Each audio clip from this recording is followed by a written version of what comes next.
বোলপুরে নাবালিকা ধর্ষণের অভিযোগে প্রবীণ ব্যক্তি গ্রেপ্তার। চাঞ্চল্য শিয়ালশুক বাজারে ফের নাবালিকা ধর্ষণের ঘটনা ঘটল বোলপুরে। স্থানীয় সূত্রে জানা গেছে, বোলপুরের শিয়ালশুক বাজার আদিবাসী পাড়া এলাকায় মাত্র 9 বছর বয়সী এক মানসিকভাবে ভারসাম্যহীন নাবালিকাকে টাকার প্রলোভন দেখিয়ে দিনের পর দিন ধর্ষণের অভিযোগ উঠেছে এলাকারই এক প্রবীণ ব্যক্তি নবীন হেমব্রমের বিরুদ্ধে।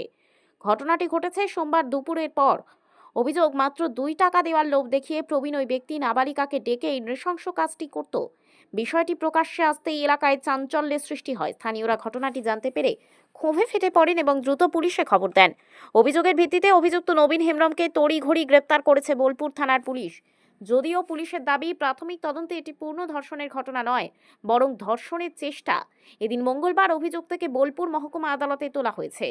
ঘটনার জেরে এলাকায় তীব্র ক্ষোভ ও নিন্দার ঝড় উঠেছে। স্থানীয়দের দাবি, এমন জঘন্য অপরাধের জন্য কঠোর শাস্তি হওয়া উচিত, যাতে ভবিষ্যতে কেউ এমন কাজ করার সাহস না পায়।